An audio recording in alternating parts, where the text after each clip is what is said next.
Amid Sikkim standoff, all eyes on BRICS NSA summit which begins on 27 July.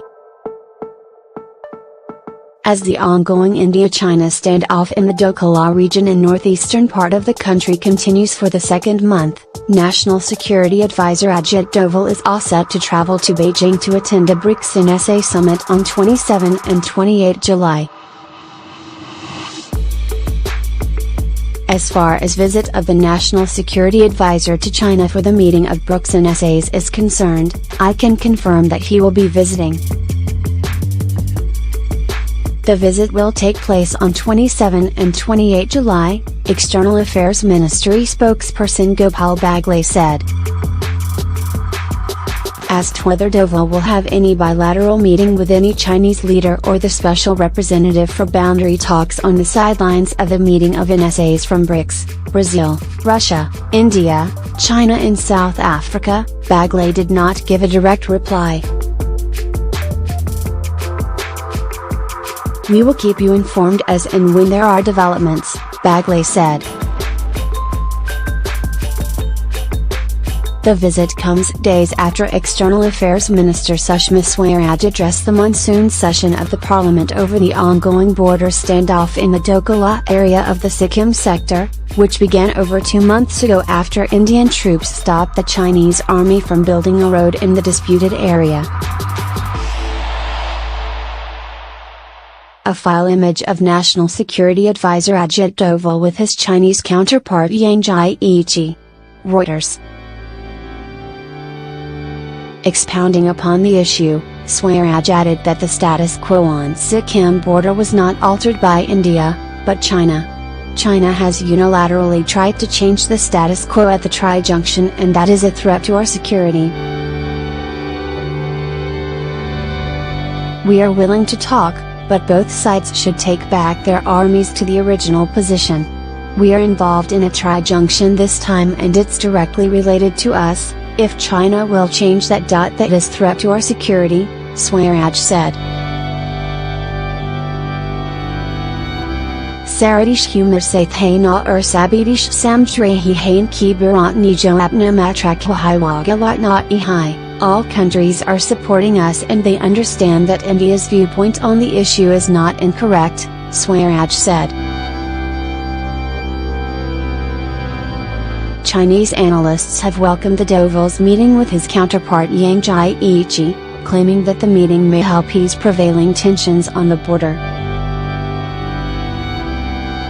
Ma Jiali, a research fellow at the China Reform Forum think tank, said Doval's visit may be key and would serve as an opportunity to ease India-China tensions. China would lodge solemn representation with the Indian side during Doval's visit, hoping it could take measures to ease the tension. India may make some requests as a bargaining chip for its pulling out troops, Ma, who specializes in India-China studies, told Global Times on Sunday. Doval Yang already into resolving issue.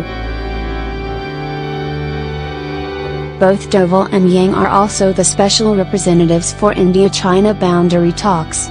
The two sides have held 19 rounds of boundary talks to resolve their differences.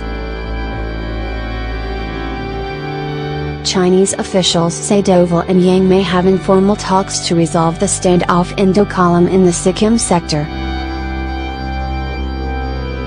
Analysts, however, cautioned that if the two sides failed to reach an agreement on the issue, the China-India ties would be severely damaged. Doval Doctrine in China. While Doval's visit to China is being welcomed in China, the NSA's hardline stance on China may come to haunt him during the talks.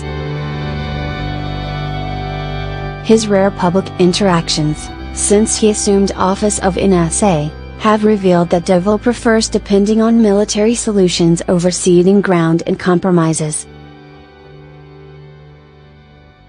When India's traditional policy in handling border disputes with its neighbors has propagated a defensive approach, it was Doval who pitched the concept of defensive offensive and offensive foreign policy.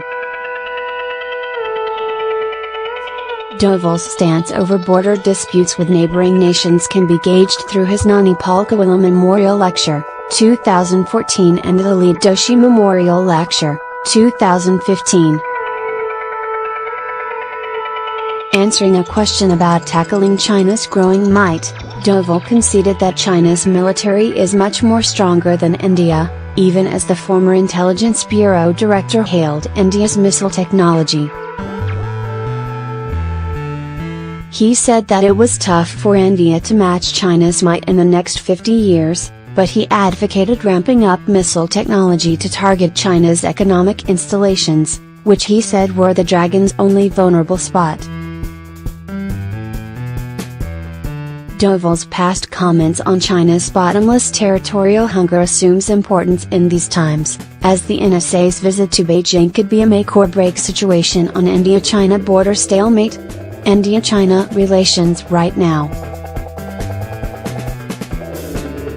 While the border standoff continues, bilateral relations between India and China have not deteriorated as much as it is being described in the national media of both the nations. As this first Post article argued, after the Dokala crisis, none of the bilateral visits have been cancelled. In fact, while the border standoff ensued, media reported 5 senior BJP leaders visited China during that time.